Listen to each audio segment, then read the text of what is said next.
As you continue to apply the systems, you'll find that you'll come up with standards for names that you hear quite often, like Smith and Cohen.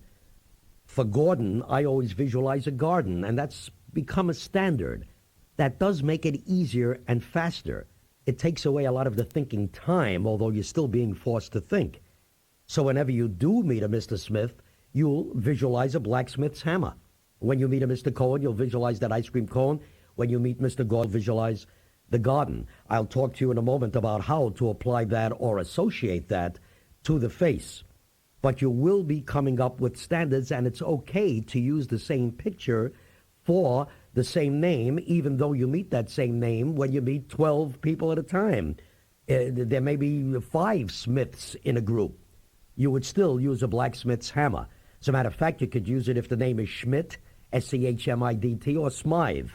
True memory will tell you the difference. There is a very thin line between the true memory and a trained memory, and the more you use my trained memory systems, the longer you use them, the more that line starts to fade. After a while, you won't be able to tell the difference. The idea, of course, is to apply the system. I remember meeting a Miss Petrovskaya some time ago. It happened to be on a radio show, and the host kept fluffing the name. He couldn't say her name correctly, and he finally turned to me and said, "Harry, help." I said, "For God's sakes, just see yourself petting a rough sky. You're petting the sky, which is very rough, and you say, pet, rough, sky, Petrovskaya." Now, you know, that sounds so silly. And he laughed, and she laughed when I said it. But, you know, for the rest of the 1-hour radio show, he called her Miss Petrovskaya. There was no problem. Once you lock it in that way, a name like that becomes as easy to remember and as easy to say as Smith. Let me tell you that you can do this with any name. There is no name. I don't care how long it seems, how foreign sounding it is to you at first. There is no name to which my system cannot be applied, to which the substitute word system of memory cannot be applied. I'm trying to think of the toughest example, and what comes to mind is the name Demetriades, which is obviously a Greek name. Demetriades. Well, listen, the meat tree 8 E's. Can you picture a gigantic tree made out of meat, and it has eaten, or it ate, E's, a lot of letter E's. The meat tree 8 E's, Demetriades. I know it sounds silly. All you have to do is try it, and you'll see how non-silly it is, or let it be silly. I really don't care. I'm very result-oriented, and so should you be. You want it to work. This works beautifully. Millions of people know that it works. You'll know that it works. May I suggest that you go over the name section in your Programmed Learning Memory Power book. There are some drills. There are other names for you to work on, and there is a list in the book of, I think, 500, probably 500 or more, of the most common names in America, and my substitute words for them. That will give you an idea of the way my mind works to help you make your mind work. Do go over this section in the book. I will go into faces in a moment. Just doing this alone is very helpful. Just knowing the substitute word system for names is very helpful. I'll talk about that in a moment. But for remembering names and faces, you have to know how to work the face in there. But right now, let me take a moment or two for a quick review. Let me go back to, first of all, the PEG system, the phonetic alphabet. You realize that I gave you a memory aid to help you remember the sounds of the phonetic alphabet. I eliminated rote memory. Then those sounds enabled you to remember PEG words. Again, I eliminated rote memory. If you knew the sounds, it was easy for you to know the PEG words. And then the PEG words helped you remember anything else you wanted to remember, either 10 or 20 or 100 if you learned the 100 PEG words, which I suggest you do. Anything above 100, you can make up the words as you need them. For 101, you might use toast. For 102, you might use dozen or dozen, D-O-Z-I-N apostrophe. In other words, I've eliminated rote memory as we went along. And You can use the PEG system, or the link for that matter, over and over and over again. I told you that. I mentioned the child's magic slate concept. You lift that piece of plastic and you start all over again. You've got a clean slate. I told you that as the information becomes knowledge, the pictures you make, the silly pictures, start to fade. Listen, the picture goes, but the mind knows. Once it becomes information, who cares how you made it become information? I told you, I am result-oriented. My systems are means to an end. When you reach the end, the means may fade because you don't need them anymore. I have taught you how to trap those fleeting thoughts. If you apply the system, if you think of Pet, a rough sky, and saying when you want to remember the name Petrovskaya, you have trapped that fleeting thought, that foreign conglomeration of sound. I have taught you how to register information in your mind in the first place, how to be originally aware. And I told you that is the key to all memory. I have taught you to grasp your mind by the scruff of the neck and to tell it, darn it, pay attention. I've said that to you before. It warrants repetition. I have taught you to concentrate as you never could before. You've taught yourself to do it simply by applying my systems. You know that I taught you how to remember the Bill of Rights, the first 10 amendments, using the first 10 peg words, and you knew them, and you should still know them in and out of order. You realize, of course, that you could have used the link if it was not important to you to know what the Fifth Amendment was immediately or what the Seventh Amendment was immediately, meaning trial by jury. Then you just do the link. I just find it stronger in this case to use the peg. You can use a link now to remember all the presidents of the United States because I just taught you the substitute word system of memory, or at least the basis of it. Now you can make up a substitute word for any president's name. Once you can do that, you've got the tangible thing you need to link them as if you would items or objects. They are now tangible. That's the important thing. Many students going to school tell me that they would rather know them in and out of order. In other words, by number. Well, you know, if you know 41 peg words, since we've had 41 presidents, that's all you need, you can do it. Look, if you associated tie, your peg word for one, to wash or washing machine, that will remind you that Washington was our first president. If you associated rye to medicine, medicine is my substitute word for Madison. If you know Madison Avenue in New York, you can visualize that. It's a very famous street. All you need is a thought to remind you of Madison and associate it to rye, which is your peg word for four. I use standards not only for full names like Smith and Cohen, but also for suffixes and prefixes. Like for Berg, I would see a mountain because Berg in German means mountain. You can picture a hamburger if you like for Berg. For Mac, MC or MAC, you can picture a Mack truck. For any of those things, make up something that reminds you of that prefix or suffix. For wits or its, which is a common ending of names, common suffix, picture your wits, your brains, or picture an itch, if you like, it's close enough. For sun, picture that item and a smaller one of that item, looking like that item. It's sun. I mention that now because I wanted to use as an example, the 7th president of the United States was Jackson. Well, you can picture a jack, the thing which lifts your car, and see a little one alongside it, Jack and its son, Jack's son. Associate that to cow, and it will tell you that our 7th president was Jackson. Our 14th president was Franklin Pierce. Well, your peg word for 14 is tire. See yourself piercing it with a gigantic thing. Make it, ridiculous as usual. Just get Pierce in there, and that will tell you. Tire tells you 14. Piercing something tells you that Pierce was the 14th president. You know that our 16th president was Abraham Lincoln. Associate Lincoln to your peg word for 16, which is dish. If you see 1,000,000 pennies in a dish, you've got it, Lincoln pennies.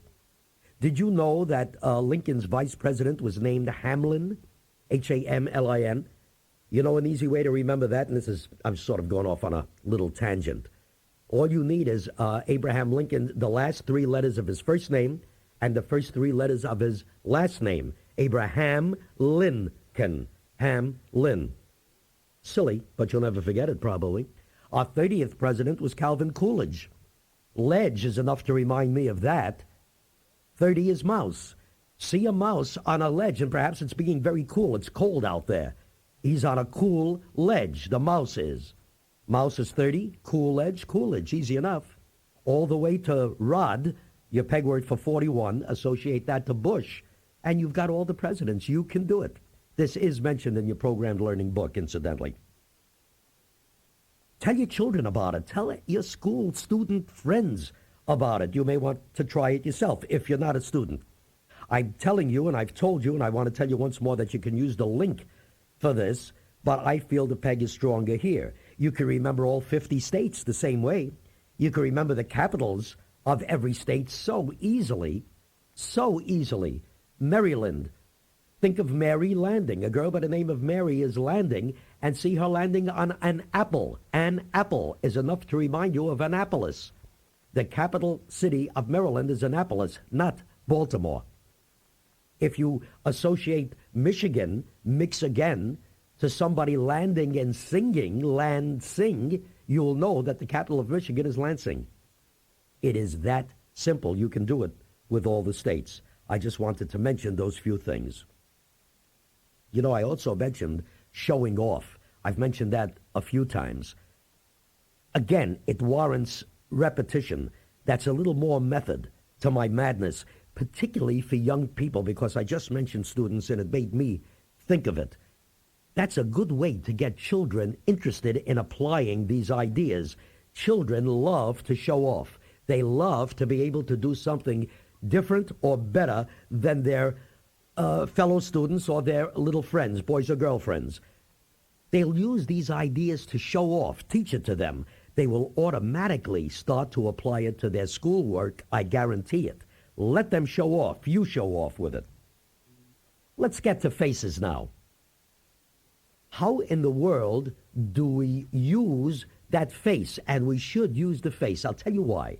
There's a cliche I've heard all my life. You've heard it all your life. The cliche is, I recognize your face, but I don't know your name. I have never, in my fortunately long and successful career, heard it said the other way. I have never heard anybody say, oh, I remember your name, but I don't recognize your face. It sounds like a joke. It is a joke. Do you know why? 99.9% of the people in the world, therefore, I assume it includes you and I, are video-minded as opposed to audio-minded. In other words, we remember what we see much better than what we hear. Well, you always see the face, but you only hear the name, and therein lies the problem. What I've just taught you is a way to visualize the name. If you see a bent weather vane, you're practically visualizing the name Pennsylvania. When you see a blacksmith's hammer, this large sledge hammer-looking thing, you are, to all intents and purposes, to my intent and purpose, visualizing the name Smith. Well, so long as that cliche, and a cliche is usually a truth, holds that we do recognize faces, why not use that face to help us remember the name? You're going to recognize it anyway. Do something to or with that face to make you remember the name, and that's what my system does. That is basically what it does. Here's what you have to do. There are really only 3 steps. The first step is to come up with a substitute word for the name. And I've said this before, and let me say this again. Even if my systems don't work, they must work. And this is a marvelous example of just that concept, because by applying this idea, you are doing something that you probably have never done before. Can you think of what that is? You know, I've asked that of my seminar audiences, my students at my speaking engagements. When I talk about this, by applying the substitute word system to names, you are forcing yourself to do something that very few people do. And I ask for people to tell me what it is, and I'll hear all kinds of answers, but very rarely the obvious, simple one. And that is, it forces you to listen. You must listen to the name. Think about that for a moment. How in the world could you come up with the substitute word or thought of a bent weather vane if you didn't hear the name Pennsylvania to begin with? This forces you to ask for the name if you haven't heard it. It forces you to ask for the name if you hear a mumble, as you usually do when you're being introduced. Mr. Jones, say hello to Mr. Fenton. You know you can't remember that mumble. I have already mentioned that. Okay, so it's going to work even if it doesn't work. Now, the next step, find an outstanding feature on that person's face. First impressions are lasting impressions. The thing that impresses you now will impress you when you meet that person next week. Not only that, again, if you look at that face and search for an outstanding feature, and I don't care what it is, you are again forcing yourself to do something that you ordinarily don't do or haven't been doing up to now. I'm changing that for you. You know what that is? Very simple. I am forcing you to look at that face. I am forcing you to pay attention to that face to get an overall picture of that face. And what you look for is any outstanding feature, and that could be anything. The lines on the forehead, as I have, and what we used to call worry lines, now we call them character lines. So you can use that. You can use a high forehead. You can use widow peak. You can use the hairline itself or the hair. Even though hair can change, particularly with women, they can get a new hairdo. It's okay. It will still work if to you it's the outstanding feature. Eyes, close together or wide apart, round or not round. Ears, standing away from the head or close to the head, very wide. Earlobes are very narrow. Earlobes, small ears, large ears. Nose, large, small, hooked nose, a nose like Bob Hope, a ski nose. Nostrils, flaring nostrils, wide nostrils, narrow nostrils. Lips, thick lips, thin lips, cupid bow lips, wide mouth, narrow mouth, jutting chin, receding chin, full cheeks or sunken cheeks. Whatever I left out, I don't care. You use it. Any kind of warts or pimples or dimples, whatever you see that impresses you now, use it. All you need is one thing, and there's an outstanding feature on everyone's face. And if you feel at first that you can't find an outstanding feature, use anything. Use the nose. It simply doesn't matter. You've been forced to look at the face. Now comes the third and not the most important step, but certainly important. The most important is that by applying the system, you have forced yourself to listen and to look. Nothing could be more important than that. I have forced you to concentrate.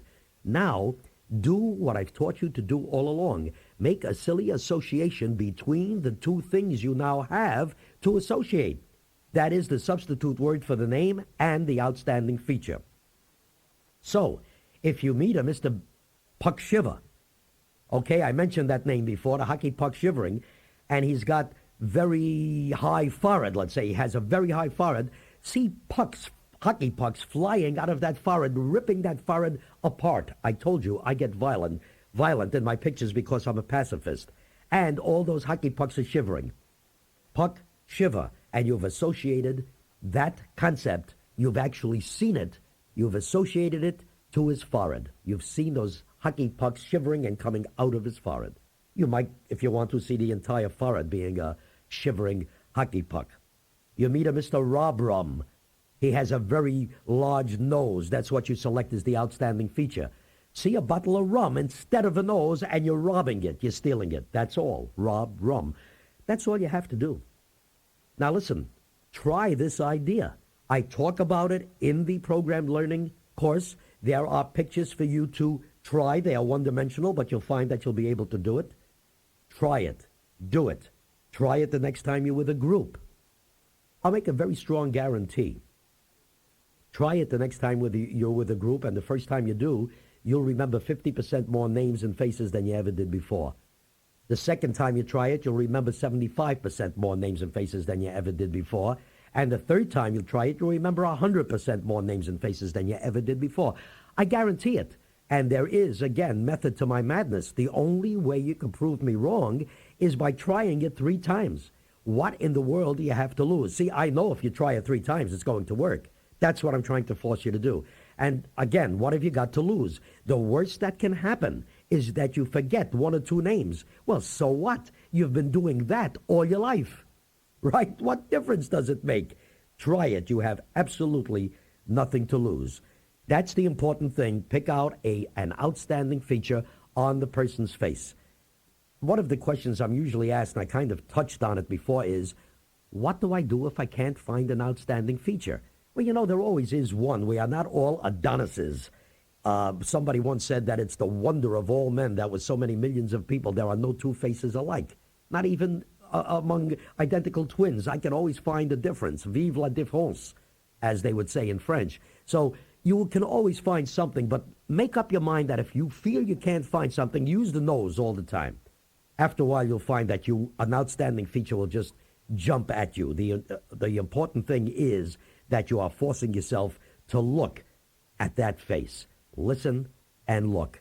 Go over all this information in the program learning course, the Memory Power Program Learning course. There are drills, and as I told you, there are faces, and then take the test again at the beginning of the book. You will be amazed. Let me leave that subject for the moment and talk to you about absent-mindedness. That is also discussed in the Programmed Learning book, but I want to stress it just a little more. And, there have been so many jokes about absent-minded professors. Oh, about the absent-minded professor who kissed the door and slammed his wife. Well, they're all kind of funny, but, let's face it, it is a memory problem, but a professor has a good memory, otherwise he wouldn't have been a professor to begin with. So they really don't go hand in hand. I originally devised these ideas very selfishly. I wanted to help me. There was nothing altruistic about it. This is mentioned in the program learning course, but I have to pinpoint it for you. I would be writing at my desk with a pencil. I use a pencil usually, and the phone would ring, and as I pick up the phone, I have a habit of putting the pencil behind my ear. The phone call could take 5 minutes, but searching for that pencil that's perched behind my ear would take an hour. I used to do that with eyeglasses. They're perched on top of my head, and I would search for them for an hour. The way I solved that problem is so obvious to me now. I still do it. The phone rings, I'm writing with my pencil. Without breaking mental stride or physical stride, as I reach for the phone, I put the pencil behind my ear, but in a flash, in a split second, and that's all it takes, I actually see that pencil going into my ear point first. I can almost feel the pain. That's all. What I've done is I have forced myself to think of that mundane, ordinary action at the moment that the action is taking place. That is how you make your mind present-minded as opposed to absent-minded. Okay? Now, that phone call could take an hour, could take 5 minutes. All I know is that when I hang up and think of pencil, I kind of feel that pain in my right ear. I simply put my hand up there. There is the pencil. I continue my work. That's all. When I am called out of my office, it's an emergency. I hear a scream. My secretary, my wife. I take my glasses off and I put them down as I leave my office. I take care of the emergency maybe in 5 minutes. But then it takes me hours to find my glasses. Well, no more. It happens no more. Because now I make a fast association between glasses and wherever it is I'm putting them. For example, I run out of my room and there's a television set near the doorway. If I put my glasses on the TV set, as I keep moving, I told you I do not break mental or physical stride. I simply form a silly picture in my mind, and it's an instant picture of the antenna of my TV set going through the lenses of my glasses, shattering those lenses into millions of pieces. That's all. I have forced myself to think of that mundane, everyday action. I take care of the emergency, no matter how long it takes. When I think of glasses, my mind says, oops, TV antenna. It's on a television set. Now, I'm just making up what I say. I simply know where my glasses are, so I go and get them. That's all. When you hide something, associate the item to its hiding place. You will never forget where it is. Simply make a ridiculous association exactly as you've been taught. And this is a great example of trapping those fleeting thoughts, because that's what absent-mindedness is. Those thoughts are too fleeting. You think for a second about, oh, I need milk from the refrigerator. You run to the refrigerator. As that thought has been fleeting. You haven't trapped it. you open the door and stare into it because you forgot what you're there for.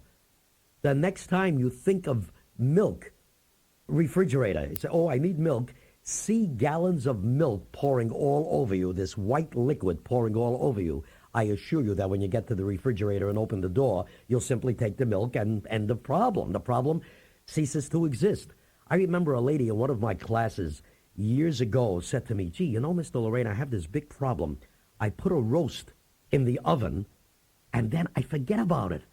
I ruined the roast. Can you help me? I said, sure. Tell you what, from now on, whenever you put a roast in the oven, put a little roast in with it. When you smell that little roast burning, you'll know that your big roast is done.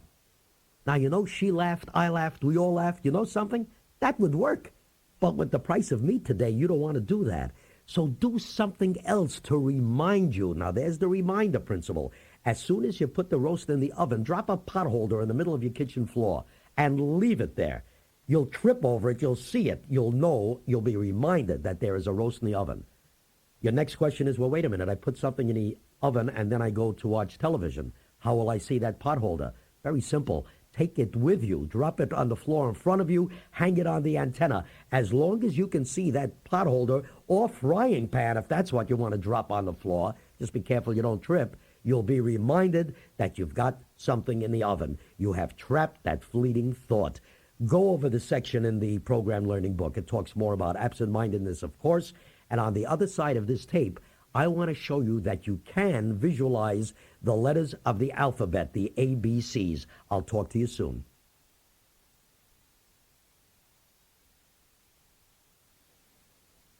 There's nothing that terribly new about these ideas. It's really the string-on-finger, crumpled dollar bill among change idea. They're reminders. You know, the trouble with the string-on-finger idea is it's like a cliche. It's like a joke. You have a string around your finger which reminds you that there's something you have to remember, but you don't remember what it is. You know, if you crumple a dollar bill and put it among your change, when you reach into your change pocket and there's that crumpled dollar bill, the attitude is going to be, oh, yeah, that's right. I had to do, oh, what was it I had to do? Okay, now you can solve that also. You can still use those ideas. Put a string around your finger, but if you want that to remind you that you have to pick up flowers for your wife, just associate flowers to the string. Don't you see? See millions of flowers growing out of the string. Now you've got the two reminders you need, the two things you need. The string will remind you that you have to do something. The fact that strings are growing in your garden like flowers reminds you that you have to pick up flowers. So the idea works. It's a question of knowing how to use it. I call these ideas memory nudgers, reminders. You're lying in bed. You know, this happened to me. Again, there was nothing altruistic about it. I did it selfishly. I used to get these great ideas, you see, in the middle of the night. Of course, usually by the light of day, they weren't that great, you know, but in the middle of the night, I thought it was a great idea. Well, what I would do years ago is I would put on the light so I could jot it down. Well, that would wake up my wife. We had a dog in those years that would wake up the dog. The dog would start barking. My wife would fall out of bed. By that time, I forgot that great idea I had. So I said, okay, there's got to be a way to solve this. I can't wake up my wife every time I get a great idea in the middle of the night. Well, I kept a pad and pencil on my night table. And then when I got these great ideas, very quietly in the dark, I would jot it down on the pad, thinking that I was writing quite legibly. Of course, in the morning when I looked at it, it was Egyptian hieroglyphics. I couldn't make it out. So again, I lost the idea. Finally, look, I think of an idea now in the middle of the night. You know what I do? I reach down for one of my slippers. I can do that without putting the light on, and I throw it across the room, lightly. Why? In the morning, the first thing I do, I put on my bathrobe and I get into my slippers. There's only one slipper there. Where is my other slipper? Oops, that reminds me. There's the reminder principle. I know that I had this great idea in the middle of the night. Now, when I originally came up with the concept, that was fine. It worked. But the same problem. Oh, I know I had this great idea, but what was the idea? I don't know. It's gone. I didn't trap that fleeting thought. Now, I'll do the same thing. You know, I'm using the slipper as an example. You can put your alarm clock face down. It serves the same purpose. Anything that's unusual or out of place. But now when I do that, I associate one word from that idea to my slipper, if that's what I'm doing. So if this great idea had something to do with, computers, that's all I need. Let's say the word computer would remind me of the entire thought. Well, now when I throw my slipper across the room to remind me that I had an idea in the first place, I now associate slipper to computer. I would see myself putting on my computer and a million slippers fly out of the monitor, out of the screen. That's all. I have trapped the fleeting thought, and I could go back to sleep peacefully. I call them memory nudges. Try it. It'll save you an awful lot of aggravation and an awful lot of time. Okay, let's talk about the letters of the alphabet. I have mentioned this before. We all learned these when we were little boys, little girls, the ABCs. And, of course, we all know our ABCs, but not as well as we should. I told you that before. I said to you that you don't know where a letter is. You don't know its numerical position. Not that you need that, but for certain ideas you can use that. Most important, you cannot visualize a letter. How do you visualize a letter of an alphabet? It's again, a design. It's like a number. Well, there is a way. And I call these the alphabet words. These are all in your Memory Power Program Learning course book. I made up a word for each letter that sounds like the letter and that can be visualized. The same concepts, and they always work. Look, the word for A is ape. What else? Now I can visualize an A. To me, visualizing an ape, which I can visualize, is the same as visualizing an A. My word for B is bean. I see a bean. That reminds me of B. That's how I now visualize the letter B. And let me pause here and explain that the reason I don't use B, meaning B-double-E, is because that is my peg word or my phonetic alphabet peg word for 9. And I don't want any confusion here. So I simply don't use that word for the letter B. My alphabet word for B is bean. My alphabet word for the letter C, ABC, is sea, S-E-A, the ocean. And my word for D is Dean, and my word for E is eel, all the way to zebra for Z. Some of the tough ones, you just make something up. For W, I use Waterloo. Could have used trouble you. In other words, see yourself causing yourself trouble you. Or you're troubling a female sheep, E-W-E, a you, trouble you. For W, I use Waterloo. You know what I picture for that? Napoleon. How do I picture Napoleon? A man with that cliche picture with his hand in his shirt, the way Napoleon is usually pictured. In other words, anything you make up, anything that will remind you of the letter is fine. For X, I use eggs, or you could use X-ray or an exit sign. Any one of those would remind you of the letter X. For Y, I use wine. For R, I use art or hour. Hour sounds like R, and I visualize a clock. For Q, I picture a Q stick. For K, I picture cake or cane. I just wanted to touch on some of the ones that are perhaps a little far out. Do you know what an elevated train is? It's a train that's elevated. You know, New York City, we used to have those years ago. We still have some of them. So I picture an L for the letter L. You can picture an elevator if you don't know what an elevated train is. Any word that sounds like or reminds you of the letter will do, and that will be the reminder. Now you see how important this can be is how do you remember style numbers? If you wanted to remember a style number that has a letter in it, and many style numbers do, now you can do that. Many style numbers have numbers and letters. Let's say a style number was 812 as an example. Well, if you see an ape wrapped in tin, you've got the important things you need. An ape tells you A and tin tells you 12. Associate that to the item, whatever it happens to be, and you've got all the information you need. Now, again, this is discussed in the program learning course. I would suggest that you go over these letters. My words are there for you. You can make up your own if you like, but they are in the program learning book. I suggest you go over them, and all you need, is to go over them once. Go over them once, and you will know them. Now, once you do that, I talked about the numerical positions of the letters of the alphabet. All you have to do is associate your alphabet word to your peg word for its position, and you will have that information. As an example, the letter N, as in Nancy, is the 14th word in the alphabet. I'm sorry, the 14th letter in the alphabet. Well, the alphabet word is quite obvious. It's hen. I picture a hen to remind me of N.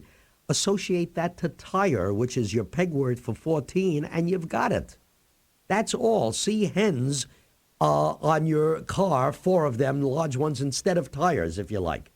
That's a silly picture. See a hen rolling a gigantic tire. Make that association, and you will always know that the letter N is the 14th letter of the alphabet. Now, I don't know how you're going to use that. I don't know if you will ever use it. But now you see there is a way to memorize easily, to learn the numerical position of the letters. If you do that, if you associate every one of your alphabet words to your numerical or phonetic alphabet peg words, you will be able to recite the alphabet backwards. Not an earth-shattering or earth-shaking thing, but it's something you can show off with. Do you see how you would do it? Associate your peg word for 26 to zebra, your peg word for 25 to wine, if that's what you're using, your peg word for 24 to eggs, your peg word for 23 to Waterloo or Napoleon, whatever you're using, and so forth, all the way to tie and ape. Associate tie and ape, and you've got all the information you need. As I say, it's just a show-off stunt, a show-off kind of thing. But you also now know how to visualize letters. Ordinarily, they were meaningless things. They had no meaning to you, except when they were put together in a word. Words I'm using now to talk to you that are understandable because you understand them. But you could not visualize individual letters. Now you can. And now when you have, you see a license plate number that you have to remember, you know how to remember numbers now. Now you can put a letter in there. You could put ape in there to remember that A is in there. Or put hen in there to remember N. Put it in its proper place in your picture. We'll be talking about long-digit numbers some more. I promised you I would. I haven't forgotten.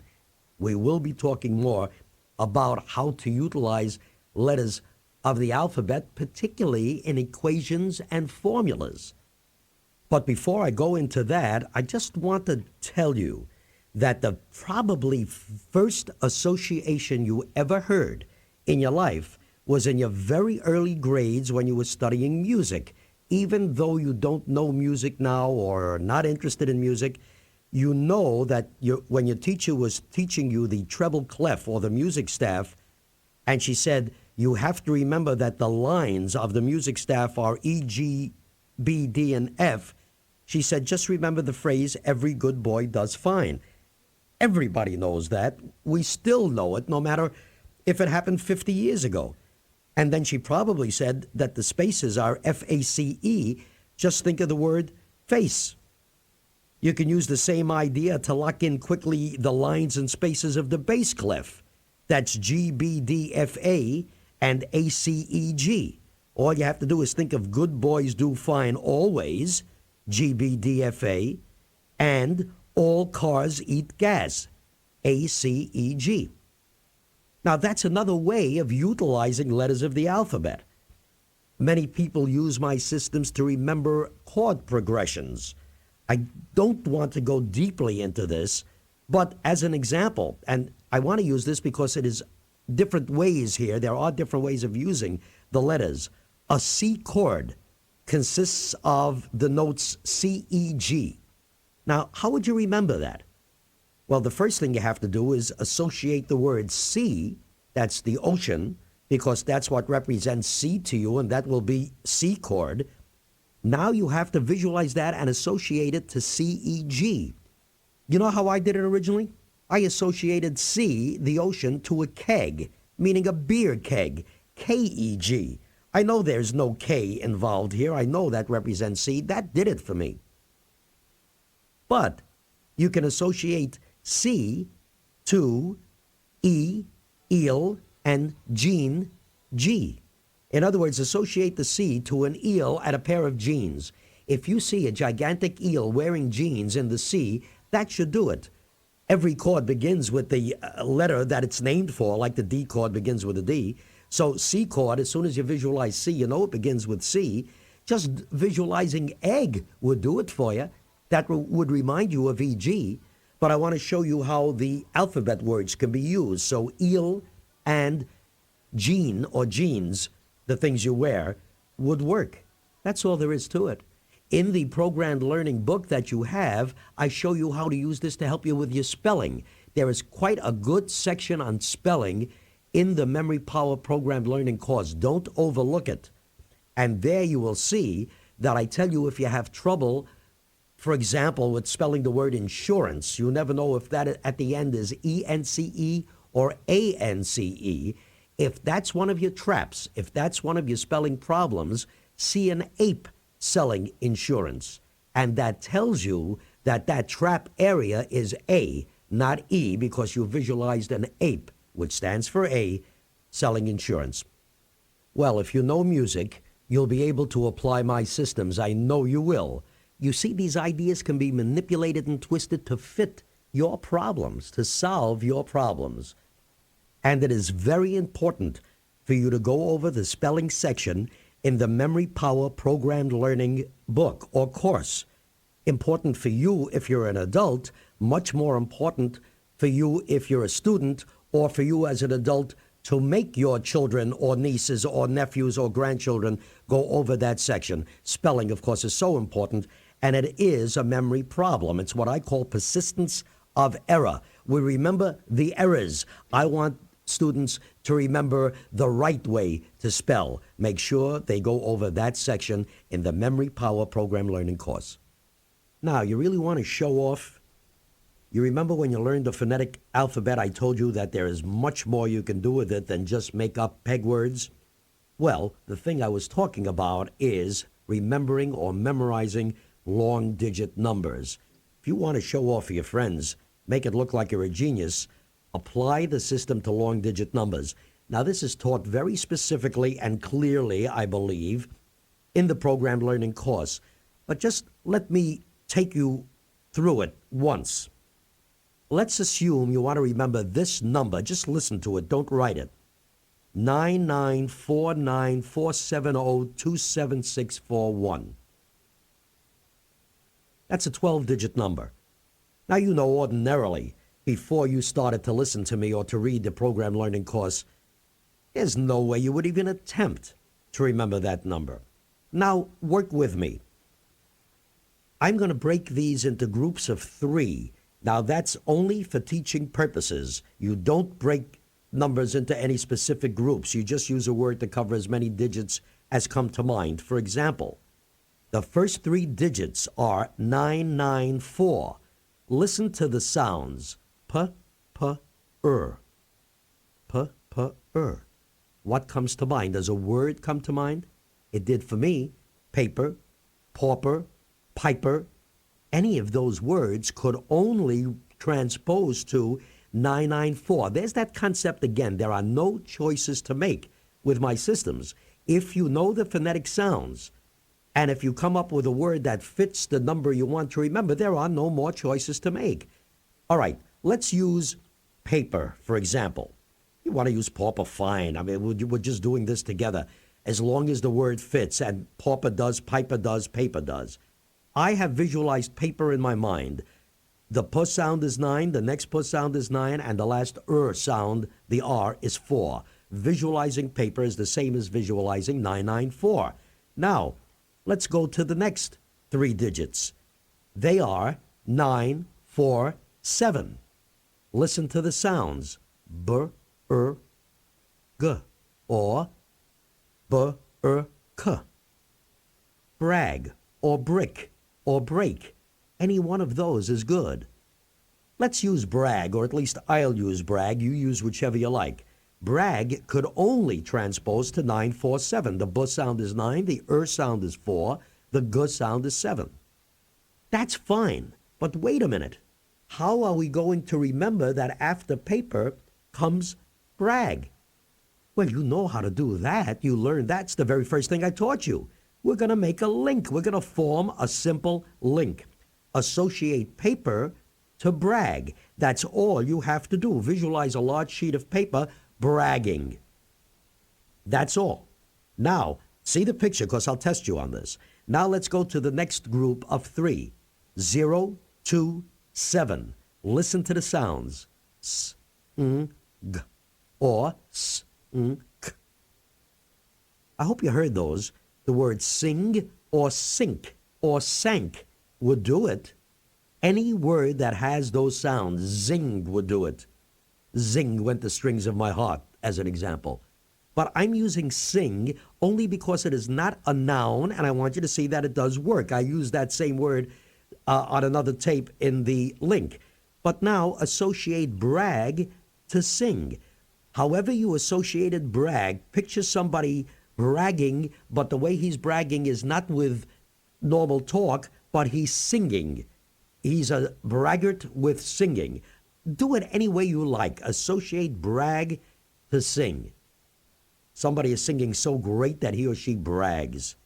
Now, sing must remind you of 027. Incidentally, whenever I see any word, or I'm sorry, if I see a group of numbers that end with 27, I will try to use an ing ending. This is not an exact example of that, but it's close enough. Sing, S-I-N-G, the NG 27. All right? Now we have to be reminded of sing, and I told you to make an association between brag and sing. Don't forget to do that. See the picture.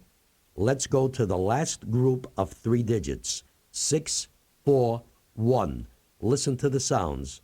Sh, t. If you say the sounds, it almost forms a word. Sh, t. Shirt or short. Either one of those is fine. You want to see a singer being so short that it's ridiculous? You've got it. You want to associate sing to shirt? Terrific. See a shirt singing. That's all you have to do. Or you're singing a love song to a gigantic shirt. Nobody in it, just a shirt. I don't care how you do it, as I just said. Just see that picture.